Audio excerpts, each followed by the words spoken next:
When Kendall was born, we were told everything was fine, but I knew in my heart that something was wrong just by this feeling. And when we got home, she was crying all the time. She was constantly in pain. Took her to the doctor over and over again, and everyone told me everything was fine. Finally, we went to a GI doctor, and that is when they found the first tumor. The whole week was a blur. We were put through test after test with her and met with our first oncologist. We were told her tumor was most likely neuroblastoma, which is a pediatric cancer, a rare form of pediatric cancer. That week we went through more testing, and then that's when they found the rest of the tumors. And we were told she probably has neurofibromatosis as well.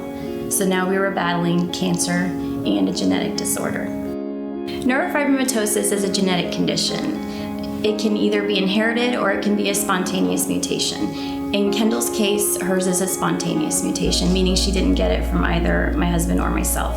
It can mean a variety of things. In Kendall's case, a large amount of plexiform neurofibromas, which are tumors that grow along the nerve pathways in the body.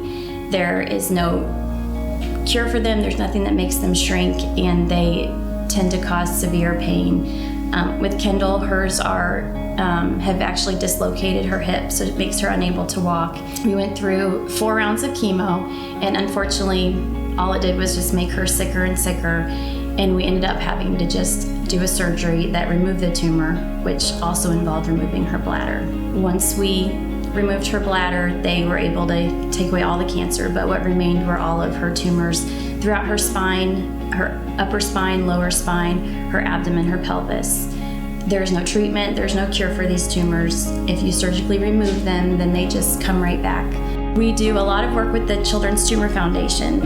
When I was first thrown into the world of neurofibromatosis and I was told there's nothing you can do, that wasn't good enough for me, so I learned about the Children's Tumor Foundation. And what they do is they raise money for research to find a treatment or a cure for NF. But a bigger thing of what they do is they bring families that feel hopeless together and give us a sense of belonging and something to fight for together. This past year, she has finally developed the skill of being able to tell us when she's in pain and being able to verbalize where her pain is and when she needs her pain medication, which is huge for me because it takes some of that responsibility off of my shoulders. So she's able to now, when she's hurting, she's able to tell me, "Mommy, I'm in pain, I need my pain medicine," or "Mommy, I'm in pain, I just need you to scratch my back." Today, Kendall is a happy little girl. She loves going to school, she loves playing with her toys, she gets around very well in her wheelchair. As a family, we enjoy going up and down the sidewalks, and she likes to go across the street and go to a couple of her friends down the street and see what's going on there. She's learned to zoom down the driveway, which scares us to death. We try to let her do it, but she just lets go of her wheels and goes flying down the driveway and then catches herself right at the end and makes the sharp turn on the sidewalk. And there's too many people that drive too fast on the street, so if we're not paying attention, we're running down the driveway trying to catch her, and she thinks it's funny when she does that every time. You just never know turn your back and she's zipping down the driveway.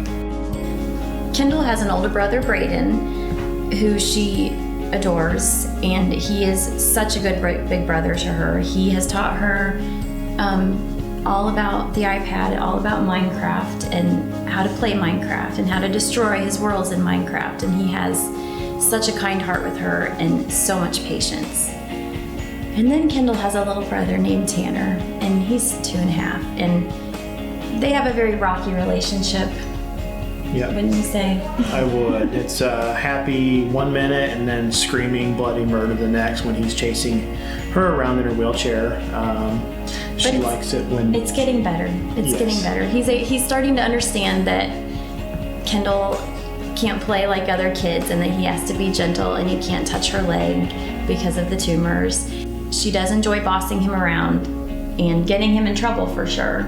She's learned how to scream the right way so that we come running and then he gets the punishment, not her. And it's always whatever she wants of Tanner.